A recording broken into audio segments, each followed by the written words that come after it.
The allure Oh of high-end my places is alluring, but let's face it, the more costly a destination is, the more you'll have to cut back on the length of your trip and the activities you participate in to stretch your dollar. There's something to be said for visiting low-cost countries, where a full meal at a local restaurant costs the same as a movie ticket at home, or where you can stay in a great hotel for the same price as a hostel bed elsewhere. Check out our list of some of the most affordable countries in various areas across the world, as well as why you should visit them. Here are the cheapest countries to visit. 1. Cheapest Scandinavian country, Denmark. Scandinavian countries are known for being the most costly locations in Europe.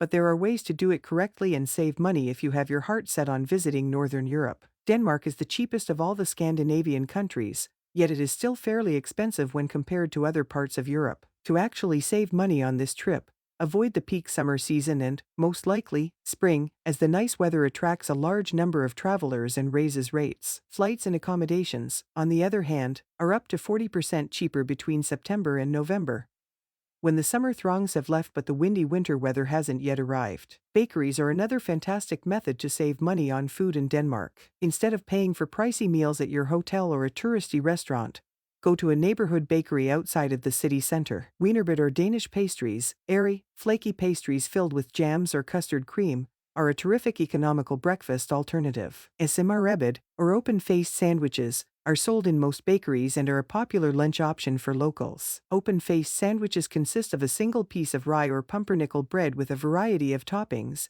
Marinated herring is a popular choice, but lighter options include cheese, sliced cucumbers, and pickled red cabbage, boiled eggs, and mayo or creamy paste. Furthermore, many of Denmark's most well-known attractions are either free or inexpensive to visit. Visit Amalienborg Castle's Changing of the Guard ritual, Assisen Cemetery's Hans Christian Andersen's grave, or Rosenborg Castle's gardens. Tivoli Gardens, the world's second oldest operational amusement park, costs a set entrance price.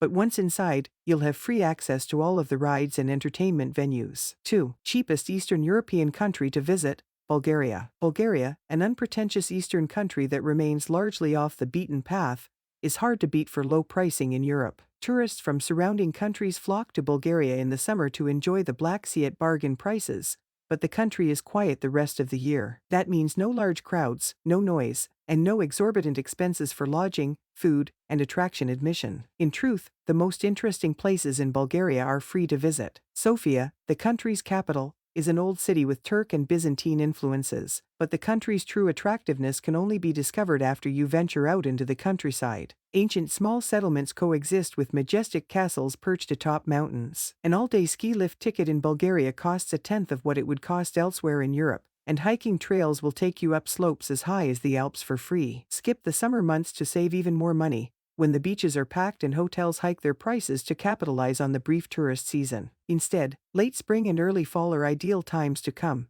especially if you plan to spend time outside. The weather is pleasant, the tourists have left or have yet to arrive, and rates are more than reasonable. If you prefer the winter, Bansko and Razlog are two excellent ski resort places where you can enjoy the snow at a shoestring price. 3. Cheapest Southeast Asian country to visit, Cambodia. Cambodia is most recognized for housing Angkor Wat, the world's largest religious monument. Even this world-famous destination is incredibly inexpensive to visit. Simply take a tuk-tuk, open a motorcycle taxi to your destination, purchase a temple ticket at the first temple's entrance, and explore to your heart's content for pennies. When you're ready to move on, your tuk-tuk driver will take you to the next temple and wait for you. In NYC, hiring a tuk-tuk for the day will cost you the same as a 15-minute cab journey. Cambodia, however, has much more to offer than beautiful historic temples. Phnom Penh, the capital, is full of gorgeous French colonial architecture, inexpensive French bakeries ideal for picking up breakfast or snacks on the fly,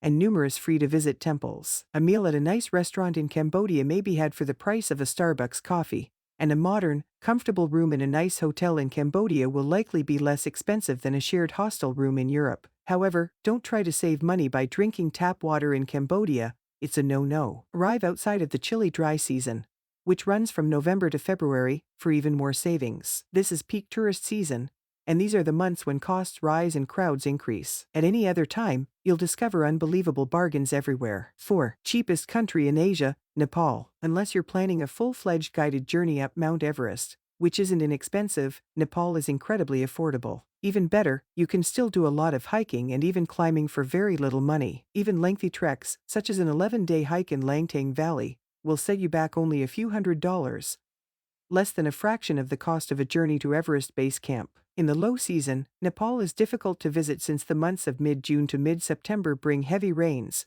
probable flooding, and often dangerous landslides that block paths and make hiking impossible. Furthermore, the weather is damp and gloomy throughout these months, resulting in low visibility and no views of the mountains. If you're not interested in climbing, the winter season, which runs from mid-December to mid-February, is a great time to come, with temperatures in the city averaging around 10 degrees Celsius. Winter trekking can be challenging due to unforeseen winter storms and snowfall. The ideal months to visit are March to May and September to November, when you'll enjoy some of the nicest weather and still find bargains. Locally affordable guided treks do exist, but double-check that they provide safe excursions. You'll save money if you join up for a trek when you arrive rather than booking ahead of time. You can always explore on your own and save even more money if you're not going anyplace too technical. 5. Cheapest Northern African country to visit, Morocco. Morocco is one of those places where, depending on your choices, you can spend a lot of money or spend very little. Visiting Morocco's famous Marrakesh Bazaar, for example, can be expensive, especially if you're looking for hand-woven rugs or painted glass.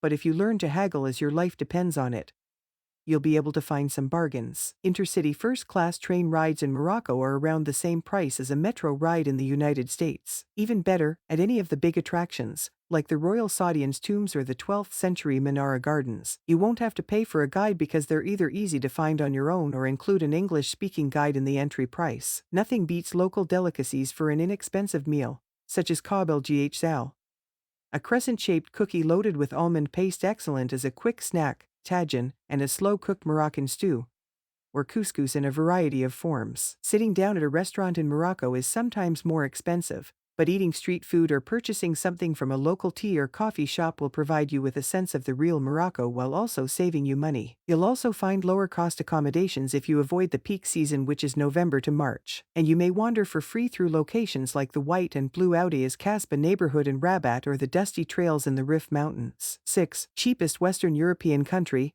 Portugal. It is simple to travel around Portugal on a budget thanks to the excellent bus, tram, and train connections. While Lisbon is slightly more expensive, eating and entertainment in the rest of the country are relatively affordable. Even popular beach sites like Camilo Beach in the Algarve can be visited on a budget if you plan ahead and don't need to sleep on the beach. Because the genuine high season in Portugal lasts only 2 months, June and July, traveling outside of those months will help you find better transportation and lodging rates, allowing you to save even more money. Winter is also a terrific season to come for excellent deals, especially if you're visiting cities. With temperatures hovering around 15 degrees Celsius in January, it's a great time to go. The medieval defensive Belém Tower, the Gothic Jeronimos Monastery, and the public square Praça do Comércio, flanked by shops and cafes, are among Portugal's must-see sites in Lisbon and Sintra. These are either free or extremely inexpensive to enter. There are a number of palaces and castles in Sintra, including the spectacular hilltop medieval castle of the Moors, that charge admission, but bypassing the tours and simply strolling the grounds are just as beautiful and much less expensive.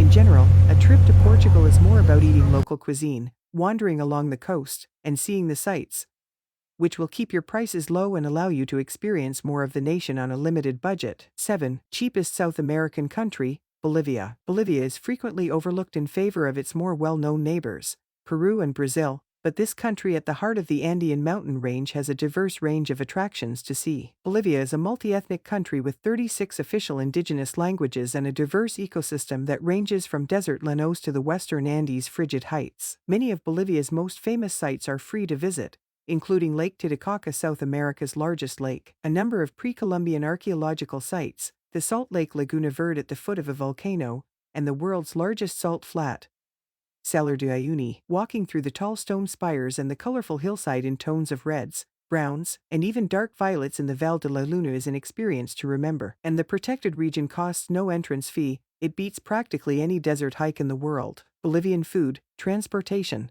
and lodging are just a fraction of what you'll pay in other South American countries, and prices are considerably lower in April and May before the main season begins. 8. Cheapest safari destination in Africa, Uganda. Kenya and Tanzania are well-known photo safari destinations around the world. The world's greatest population of elephants, lions, and giraffes may be found in the Serengeti and Masai Mara reserves. However, safari camps aren't cheap, and both countries are plagued by civil upheaval, which forces travelers to join guided tours to see anything outside of the capital, resulting in additional costs that make the countries unaffordable. Uganda, on the other hand, is a safe and stable country with plenty of big creatures to view, as well as one very particular bonus. It's the world's best gorilla trekking destination and the last site on the planet where huge populations of mountain gorillas live in the wild. Gorilla trekking is subject to tight regulations, and visitors to Uganda's Bwindi Impenetrable Forest National Park must first get a trekking permit before embarking on a guided tour into the jungle. Although gorilla trekking permits aren't cheap or easy to come by, wait times can be up to 24 months because there are only a limited number of permits available each year. A trip here is still fairly affordable for a once-in-a-lifetime wildlife viewing experience. Visit between March and May, or between October and November,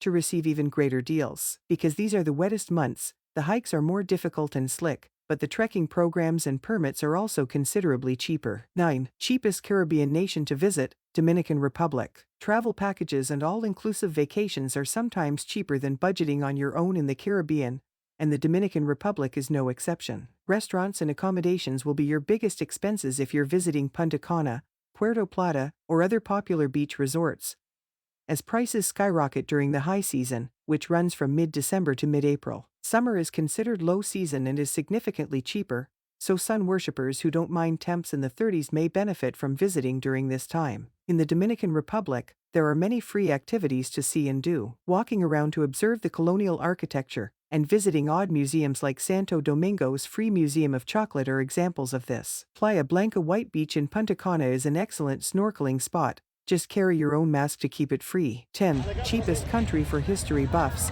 Egypt. There are several countries throughout the world that are more than just affordable for individuals interested in ancient civilizations. You may travel to India to view the Taj Mahal, Jordan to see ancient tombs and temples, or Peru to climb through the remains of Machu Picchu, the lost capital of the Incas. However, Egypt, with its pyramids, Valley of the Kings, Great Sphinx of Giza, and 13th century BC Abu Simbel temples, wins the top slot. Even a tight budget will go a long way in Egypt, where you can visit the ancient Abu Simbel temples for the price of a movie ticket. Take a full guided tour from Luxor to the Valley of the Kings for the price of a movie ticket, or spend several hours sampling amazing local hot drinks and sweets at one of Cairo's many tea houses. While affordable lodgings are available across Egypt, a 3-night cruise from Aswan to Luxor can help you save even more money. For the price of a pair of movie tickets, you get a bed, some of the best views of the coast, temples and monuments, and often the opportunity to dive or swim in the Nile. If you enjoy this video, please consider subscribing for more content like this. Thanks for watching.